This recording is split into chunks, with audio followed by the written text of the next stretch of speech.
Well, I guess we're back on the ground now. We made it. Back on the ground as regular people. No matter how many times we do that, it never gets old. If you're like us, you've probably watched a lot of superhero movies, and you've seen some detective stories, and maybe you've even imagined yourself as a detective or as a superhero. Well, what if we told you that real-life superheroes are walking among us, and that your job as a detective is to discover them? And what if we told you that the best way to help students interpret the world around them in a completely new way is by using a teacher's superpower? Well, that superpower is keen knowledge of history. I'm Roderick, your detective architect for this episode. And I'm Chris, your history-powered teacher. Casper, our detective canine with remarkable powers of investigation, is also joining us for this superhero journey. In this episode, we are using AI-generated personas to represent viewers like you. You'll see an AI watermark at the bottom corner of the screen whenever AI tools are being used on this channel. Okay, let's dive into our mission. Number 5, History Vision. I'd like to start by giving you a bit of my backstory. I've spent 20 years as an educator teaching in various settings, from rural Japan to a brand new international baccalaureate school in Thailand. I've seen firsthand how a passion for history and global context can be one of the greatest tools in a superhero teacher's arsenal. Now, we'd like to introduce you to a few personas to help us share our superhero vision with you. Let's meet Alara. My name is Alara, and I'm a middle school history teacher. I'm always looking for ways to get my students and my son Leo to move beyond the textbook. Alara wants to know how educators can awaken curiosity in students so they can see that every built structure has a deeper story just waiting to be discovered. All you have to do is use your detective powers to investigate it. Let's meet her son, Leo. I'm Leo, a college student and aspiring architect. I love designing buildings, but I'm not always a fan of traditional school subjects. Leo wants to know how the things in his neighborhood, the streets, the parks, and the buildings around him can help him understand that he has the power to create positive change. Let's see how we can help viewers like Alara and Leo learn more about architecture by using our Interpret lens. Let's start with Alara's question about moving beyond the textbook to learn more about design. We call this superpower History Vision. The key is to shift students from passive reception to active investigation. Instead of just stating facts, we ask provocative questions. For example, when we're studying ancient history, I might ask, what can the materials in this artifact tell us about the economy of the time? It's about helping students understand that every building is a primary source. We might look at the grand scale of the Great Pyramids and ask, what kind of society was needed to build something this immense? Or we could look at the humble log cabins of early American settlers and ask, what does the material tell us about their daily lives and resourcefulness? This is the core concept of History Vision, moving from just seeing to truly understanding. Let's use our interpretive lens to shift our perspective even further. When looking at a city from the Industrial Revolution, we might ask what kind of lives the people who worked in that old factory building led. What sounds would have echoed in those halls? This transforms a static narrative into a compelling human story. It's about using history as a powerful lens to see the world. Number 4, the empathy shield. You mentioned that living abroad helps you cultivate empathy. How can I, as a teacher, foster that kind of open-mindedness in my classroom? Your question is about getting students to appreciate architectural styles from cultures that are entirely different from their own. It's all about teaching empathy, Alara. My time in Japan showed me the deep connection to nature in their architecture. The use of shoji screens and gardens that blur the lines between inside and out. In contrast, Germany's focus on functional efficiency is a completely different worldview. To truly practice empathy in architecture, we have to stop looking at buildings as static objects and start seeing them as stages for cultural rituals. It is easy to judge international styles through a US-centric lens. thinking a floor is too fragile or a heater is too intrusive. But that judgment misses the point. Take the Japanese tatami mat. To an American eye used to durability, woven straw might seem impractical, but the architecture here is enforcing a ritual of transition.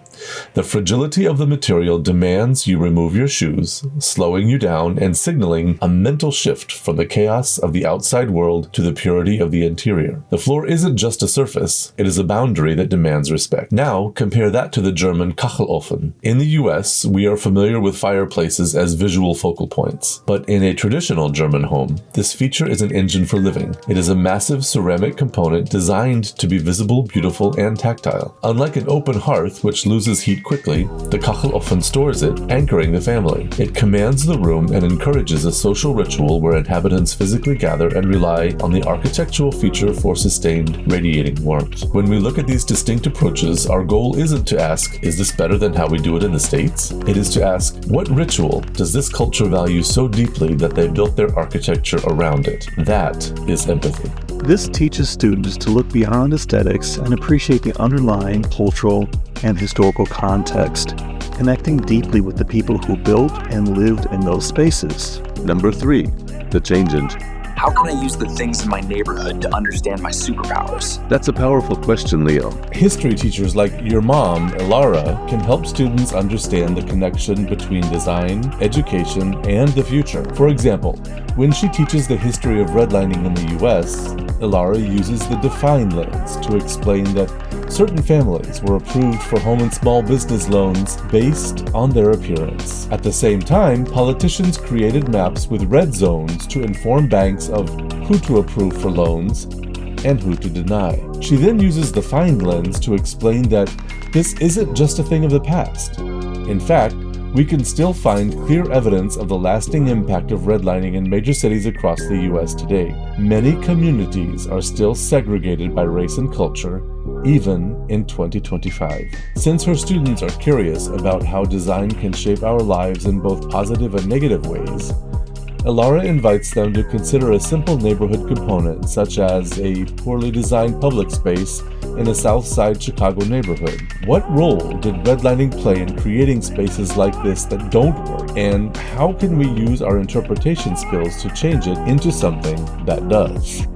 For example, we might look at a city park and ask, who is this space designed for? What groups might feel uncomfortable here? Then we could turn that into a design challenge.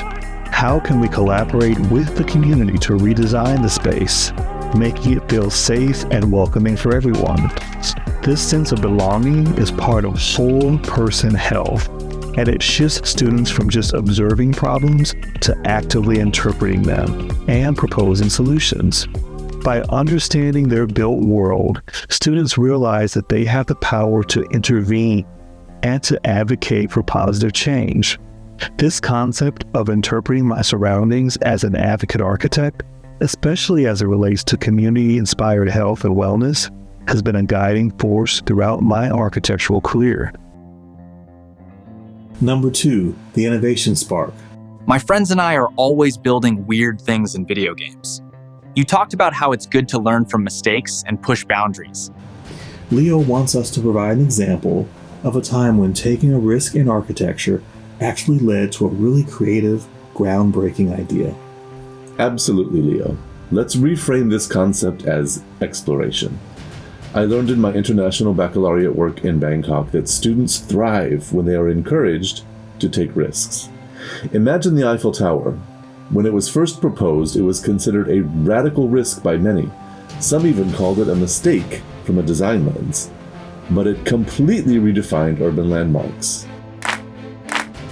Let's look at some other real-life examples of successful projects and analyze what makes them effective. So think about the architect Frank Gehry. When he first started designing buildings with a chaotic, deconstructed look, many in the design world were confused. They thought the buildings were a misjudgment and a huge mistake. The Walt Disney Concert Hall in Los Angeles and the Pritzker Pavilion in Chicago, for instance, were criticized for their unusual angles and reflective surfaces. But his designs taught the world that a building doesn't have to follow a rigid box-like form. His work proved that by pushing the boundaries of what a building could be, you can create something truly innovative and beautiful. This teaches students that taking risks, pushing boundaries, and learning from each other's perceived mistakes is crucial for finding new and innovative solutions. It's about articulating your unique vision and values and deciding what you want your architectural impact to be. Number 1.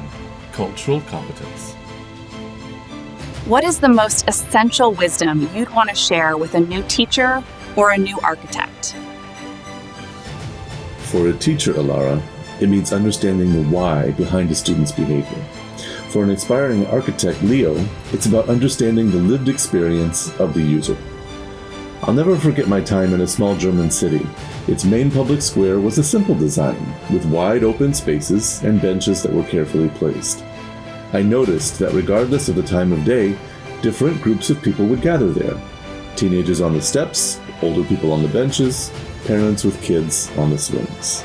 A big part of my job is creating a space in the classroom where everyone feels safe and included, and where spaces are designed to help people stay connected. The principles behind that are exactly what make that German public square so successful. It was designed with a deep understanding of its users, providing open pathways, quiet corners, and communal spaces. It taught me that design, whether it's a classroom or a city square, is about creating a sense of belonging. It's those subtle, inclusive choices that have the most significant impact. These same strategies can be reproduced in educational environments to help students learn. Architects can use these concepts to design environments more appealing to our end users and customers. It's about bridging the gap between academic knowledge and real-world applications. Now, let's head back to the rooftop to see what that surprise is that we mentioned in the intro. Looks like we made it. We sure did. Look, it's them. The students and their teachers, our detectives and their superheroes. They're building the future and shaping a better, more thoughtfully designed world. This is why we climbed to the top of the building. It wasn't to save the city. It was to discover the next generation of designers who will build it, and to celebrate the teachers who will guide them through their keen knowledge of history, because that's their superpower. That's right. So Chris, thank you so much for this incredibly insightful and inspiring conversation today. It's truly amazing to see how deeply the principles of history connect to an understanding and appreciation of the design of our world. Entirely my pleasure. So, what's a building in your own neighborhood that tells a story? Share it in the comments below. Your detective challenge is this. The next time you walk past a building, use your history vision and ask, what stories are hidden in these walls, and how can we use our knowledge of history to make a change right now, today? And remember, you don't need a cape to be a superhero. All you need is the power to build a better world. So be sure to drop a line in the comments and let us know who your favorite superhero teacher is. And also be sure to subscribe for more unique perspectives on architecture. As always, thank you for looking through the R.K.W. architectural lens with us. Take care. Bye.